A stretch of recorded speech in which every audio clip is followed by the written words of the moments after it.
Hey, what's going on, my friends? Yeah, we got another updated look at our dividend portfolio where we are contributing $25 a week. We started it back in February, and things are going pretty well, not just for us, but as you can see, Wall Street posts record closing highs as financials lead rebound.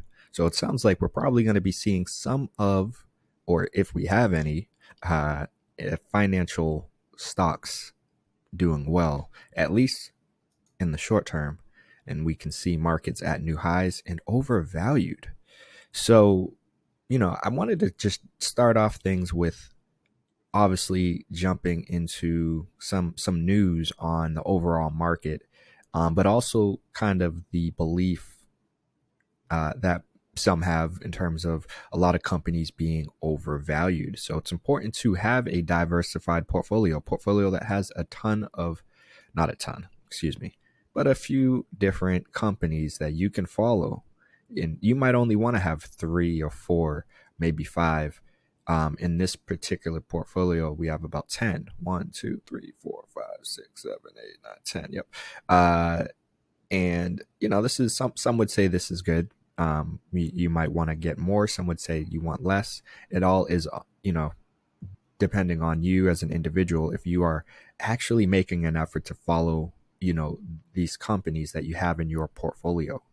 Um, if not, obviously going an ETF or an index route might make more sense, or at least get companies that you really believe are going to be here for 5, 10, 15, 20 years from now, um, in which then you don't really have to follow them as much, because you know that they've already proven themselves, hence the reason why you believe they'll be here for another 20 years. And of course, yeah, you got companies like Tesla where they haven't proven themselves in terms of the past 20 years, but they've proven themselves in a short span of time that has convinced a lot of people that they don't need to follow them on a day-to-day basis and that they can continue to invest in them. And that money will work itself. It will grow through time because they believe Tesla, again, has proven himself already in such a short period of time. Now, I did want to, before we jump into the portfolio itself, because as you guys can see right now, we are up to $1,288.65, which, hey, like I said, we started this bad boy with only $100. And if you're balling on a budget, or maybe you got some money and you want to add more than just $25 a week, you can, create a similar pie and start to invest yourself. But if you don't feel comfortable investing a lot, literally $25 a week.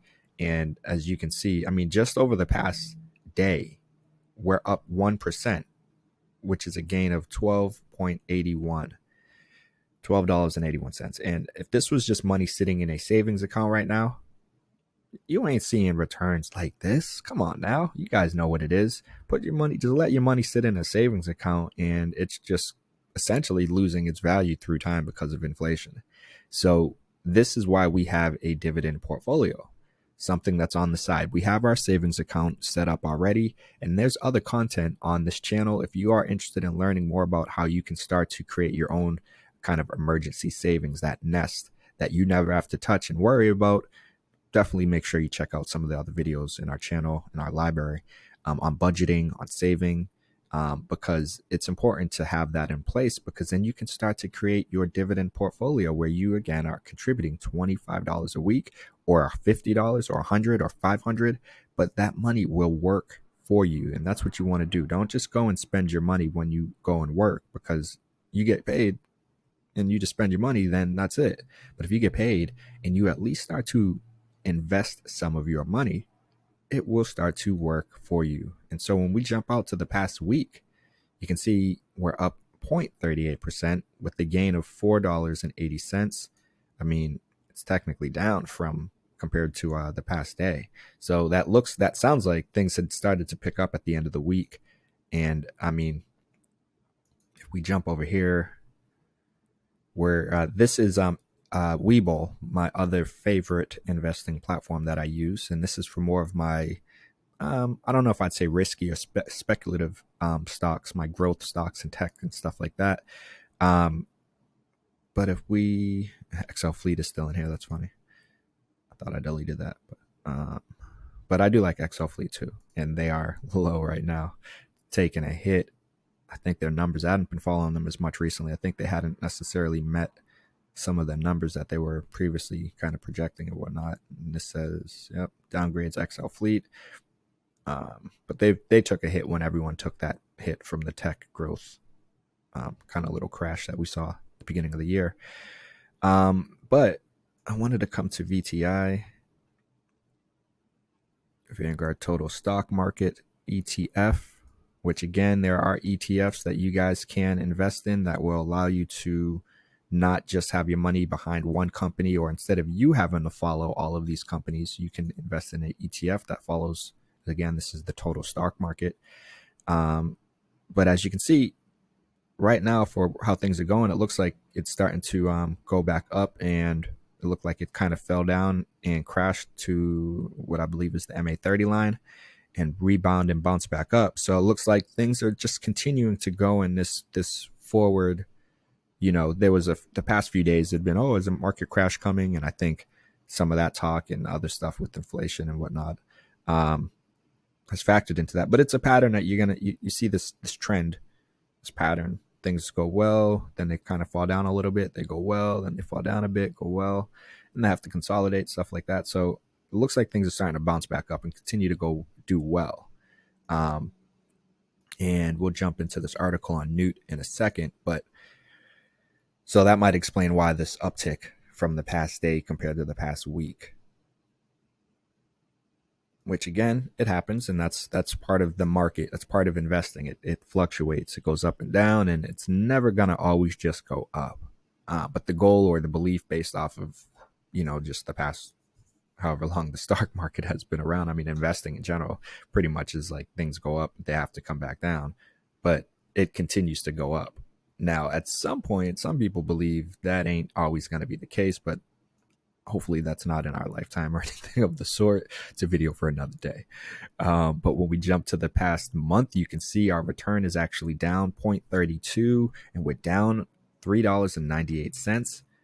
And the past quarter, we're up 5%, and our gain is up about $50. And then for 1 year, or all time, when we started our portfolio back again on February 1st with $100, our return is 15.26% with a gain of $118.56. And when we break that down, you can see that majority of the gain is coming from the market gain, meaning it's fluctuating. And, things aren't always, like I said, they don't always just go up. Sometimes it'll come back down a bit. And so the earned dividend is what is great, because it's like, this is what we've earned this. Like, this is from our dividend portfolio that we're getting on a, monthly or quarterly basis. I believe most everyone, if not everyone, most of the companies are quarterly. But there are a few monthly bad boys in here, I think. One or two maybe. But either way, when we come back to our portfolio and we look and we say, who is doing well? What is going on? Well, our gains that you can see, and if we scroll to the top, you see $118 is our market gain of our, the whole portfolio. Well, NEWT currently takes up $48.26 of that, which is a large chunk, of course, that is coming from one company inside of supposedly a well-diversified portfolio. So I did want to jump over here to this article that came out. When did this come out? 2 days ago, July 9th. And just it has some updated news, just some news, because this article specifically is 3 SBIC and commercial finance stocks to buy amid challenges. And some companies in this industry have taken a hit. Some of it likely continue hurting. However, regulatory changes and robust economic growth are expected to support the industry in the coming days. Also, stimulus packages have supported the firms in which these companies invest, thereby aiding credit quality. Hence, new tech are likely to benefit from these favorable developments. Of course, Bain Capital and others are mentioned there too, but we want to focus on NEWT, new tech. Bain Capital, Boston, baby, yeah. But you can see the company provides a wide range of businesses and financial solutions to the small and medium-sized business market under the new tech brand. So one thing I just want to point out quickly is that when I pointed out at the beginning of the video those articles, markets at new highs and overvalued, financials are leading this rebound. Well, remember, they provide a wide range of business and financial solutions to small and medium-sized businesses, business market. A lot of those companies that are considered overvalued are on the large side, not the small and not really the medium-sized companies. So that's good news for us, I believe, in that sense. And as of March 31st, 2021, new tech business had total investments fair value worth $726.1 million and NAV of $16.28 per share. In March, the company revealed plans to announce dividend in the range of $3 to $3.30 per share this year. It has already paid out dividend of $1.20 per share in first half 2021. This represents a 20% hike from the dividend paid in the same period of the prior year. Shares of this Zacks rank number 2 company have jumped 78.7% so far this year. The Zacks consensus estimate for 2021 earnings have moved 20.5% north to $2.12 over the past 60 days. Likewise, the same for 2022 has been revised 1.8% upward to 1.12% over the past 12 months. So NEWT has been killing it. NEWT, considering their plans and considering where we currently are, they're on track and we're getting paid, man. This explains why NEWT is just killing it and why they continue to be up here at the top of our list, along with the fact that what I wanted to show here, come over to NEWT. And what I wanted to point out here specifically, again, if you're new to investing, you got to understand it doesn't always go up. Like we had that because of the Rona, everything took kind of a hit. So everything was easy to get immediately after when things were on sale, and even for a short period of time afterwards, because it was like, well, we don't know when things are going to open back up and whatnot. And some companies and industries took off before others, but obviously, like I said, you come over here to 6-7, and we were up to $38, almost $40, and then it kind of tumbled back down. But now it's consolidating. We're kind of hitting that MA30 line area, and it's kind of, it looks like it might be resistance, kind of support between, just looking at it here without actually diving in here, around that 33 or 39 or that 34 to where we currently are. Maybe that might be the range for a bit, and then it might continue to go up from here. But considering this news, considering how things are looking, yeah, NEWT is killing it. I'm loving them. I'm glad we put them in here. I don't know why I haven't heard and seen like much content on NEWT out there as much as I feel like there should be. But also, you got to remember, REITs are very volatile compared to other regular companies for the most part. So this is, it's killing it now. It's up here at the top, but that doesn't mean this will always be the case. And for all you know, it could be at the bottom beneath AT&T in another 6 months or another year or another 2 years from now. But that's part of the beauty with a dividend portfolio or investing in general. You don't need to keep a company in your portfolio forever. You can trade them out. So if you start to see a really bad trend coming and you're like, okay, even if you're over here I mean, if we had thousands of dollars in our portfolio, it fallen from $38 down to the low of 33, that $5 difference is huge. It doesn't seem like a lot to us because we're dealing with such small amounts, but it really is. Again, it's about the percentage and not necessarily the total amount. And it really adds up a lot. So if you're able to, kind of predict or foresee a crash, like if you saw the Rona coming and you knew like, everything was going to fall and you were up here and you sold it, imagine being able to buy it when it fell all the way down to $7.50. That would be amazing. But that's hard and it's challenging. And that's why it's good to have companies that will kind of weather the storm and that will be here for a long time. And, again, just diversifying your portfolio. If we put one company in our portfolio, and it's just Tesla, hey, Tesla could be where Amazon is right now in another 5-10 years from now. So that would be amazing. Or it could kind of just tank from where it's at and just stay where it's at and plateau there and never really go up, in which then your money's not growing for you.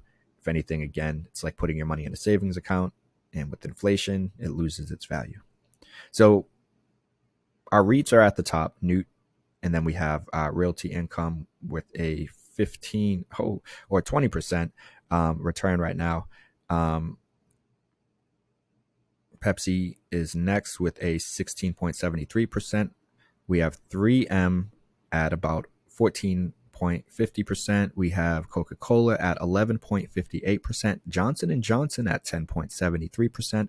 JP Morgan and Chase at 7.36%, which if we jump back to the past day, you'll see JP Morgan and Chase at the top of this list. And that, again, aligns with the news, with the financial companies and sector doing well. So it makes sense. It makes sense. Procter & Gamble at 5.86%.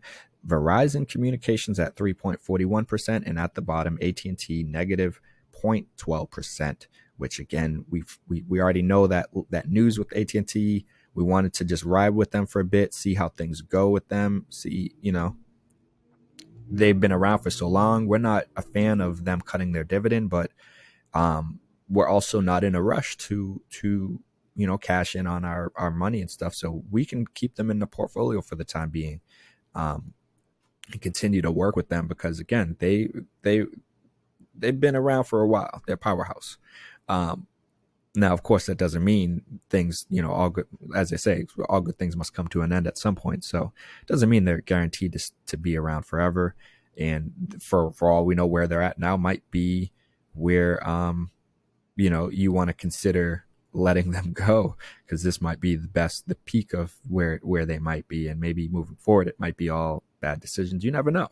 Again, that's why you do want to have a diversified portfolio that allows you to weather the storm with one company and have another company compensate for that company that's down. So if we put all our money behind AT&T, right now we'd be down a bit. But since we have a number of different companies in here, Verizon's, 3.41% is covering the 0.12% from AT&T, and then everything else is all gains.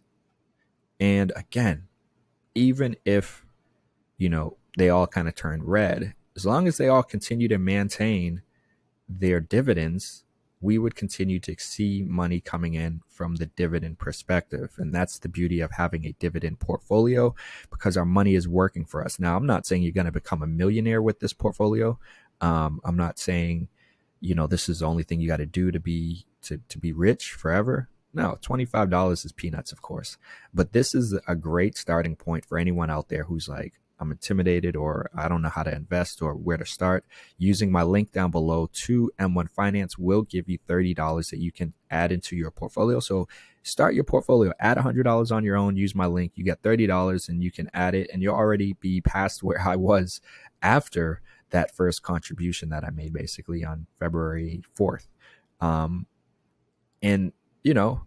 your money will work for you. It will grow for you. We have a huge jump here, which was when we got our stimulus check, and we put some of that money towards bills. We went out for like a little dinner with the lady, and then we put some of it, about $500 exactly, inside of our dividend portfolio, and that helped it jump up and grow much quicker, because the more money we have in here, the more money that you can, use to your advantage that will really work for you. And that's what it's all about, getting your money to work. Excuse me.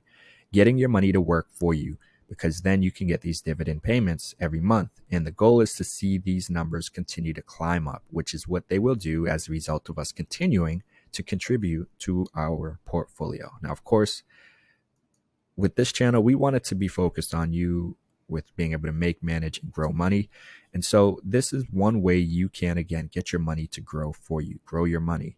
But this is a good starting point. This isn't the only answer. And if you watch other videos on this channel, if you haven't already subscribed, definitely do so now. Subscribe, hit that like button. Also, much appreciation for watching too. Yeah, check out some of the other videos and get a better grip on budgeting, on your emergency savings. If you don't have kind of a good hand on those things, you're shooting yourself in the foot. And this is exciting. It's fun. And it's great to see your money in a portfolio and see it when it's winning, when it's doing well. But when things aren't going well, it's not so fun.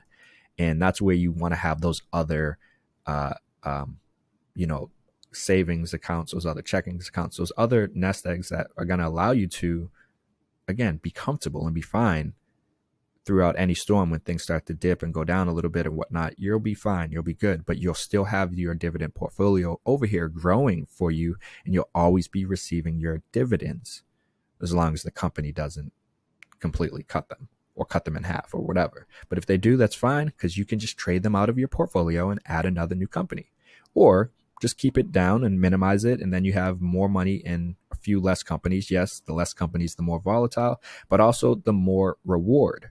And especially when you have REITs in your company, that in your portfolio, which again, REITs can be very volatile, but the reward aspect is much, much higher, along with the risk. So again, you want a balanced portfolio with a number of different companies in different industries. You can also do the index or ETF route as well. And also, really quickly, I think I might start to jump in here and create more videos for you guys, more investing videos, and diving into my other channel. I got to get a better grip on like exactly what stuff I'm doing on my Ace Spencer channel compared to this channel. So that's not on you guys, that's on me. But what I want to start to do is show you guys, actually dive in here and just show you ways that you can start to read charts and just see, okay, where are things going? What's the direction that you're seeing a trend with a particular company that you're following, that you're interested in, and how I, do my swing trading with this portfolio. This isn't a swing. This is not a swing trading account. We are basically holding everyone in here, so we don't got to really follow them as much. But if you're swing trading or day trading, that's when you want to be able to kind of read charts a bit. Obviously, know what the latest news is with respect to a particular company is, and be on top of them, because that's when you can lose all your money really quickly, really easily. Whereas taking this dividend portfolio approach is more safe, more secure, less rewarding, but our money's working for us. So once you get that, what I think is a great approach to kind of investing and just growing your money in general, and maybe I'll do a video on this in more depth, but once you get that emergency savings account set up, and I didn't initially take this approach, so I don't know if it makes the most sense, but like just looking back and thinking about everything, it's like, no, I'm in a good place, but I got lucky to some extent with the companies that I put in when I started to invest first, which was with my Webull account. And it was just more risky, more speculative, more kind of following the trend, so to speak. But now I have a better understanding. Actually know how to, kind of read charts better and can kind of write indicators and so on. So, to me, having a dividend portfolio is great because, like I said, you're always getting those dividends. Even if your companies are doing bad in that day, that week, that month, it's fine because you're always getting those earned dividends. And through the long term, the hope, the belief, the thought is that the companies you have in your portfolio will maintain where they are, if not continue to grow. And there are companies that you can have, some value companies in your portfolio that will allow you to, again, just kind of maintain where they're at, see small growth over the next 5 years, 10 years, but it's really the dividends that you're getting from them. So you won't see as much of the growth, but you're always getting a consistent income, source of income from them. So, doing a small dividend portfolio, I don't think is a bad idea because it's something that's always going to be there. You use this, maybe if I wanted to use this to, I don't know, as a savings towards a car or something, a new bike. I do want an electric bike, for example. Like, I can technically take this money out now and throw it down towards a new bike. Had I just put it in a savings account, I'd be down, another $100 that I would have to save up. That's another month right there. I mean, over a month, basically. So yeah, this is why we invest. It's not the only thing we do. Of course, if you follow this channel, if you subscribe, we grind. So there are other side hustles. You can start a business. There are other ways to have more income coming in, and that's what it's all about. Multiple income streams. And this is just one of those options. Not saying you're going to become rich or a billionaire off of this. No, but it's about getting your money to grow for you. And although, I believe you need to invest in yourself, I don't see why you would pass up on investing in other opportunities and other companies that are around you that you believe in, that you're like, hey, these companies have been here long before me. I highly doubt I'm going to surpass what they're capable of doing, but I do believe in myself. So I do put more of my energy behind myself and my own businesses than I do with my investments. That said, I have a diversified portfolio. So this dividend portfolio is not my only investment portfolio. As I mentioned, I do use Webull as well. I have a link down below to Webull where you guys can actually get some free stocks with them if you sign up using my link. I think if you just create an account, you get a free stock. And then if you deposit $100, you get another free stock. Bam. You can sell those stocks and then you're cashing in on free money, basically. So, hey, this channel is all about making, managing, and growing money. And I hope you guys found this video helpful as we continue to grow our dividend portfolio, strive towards financial freedom and financial independence. But you guys already know I got to keep it moving. Comment down below with your thoughts about this dividend portfolio. Have you started your dividend portfolio yet? If not, why not? How come? If so, what companies do you have in your portfolio? Who do you think we need to consider adding into the mix? Maybe getting out AT&T, getting someone else in here, maybe adding an ETF. Yeah, let me know what you guys think. Comment down below. Like I said, like this video, subscribe to the channel. You already know I got to keep it moving. But we'll see you in the next video. Peace.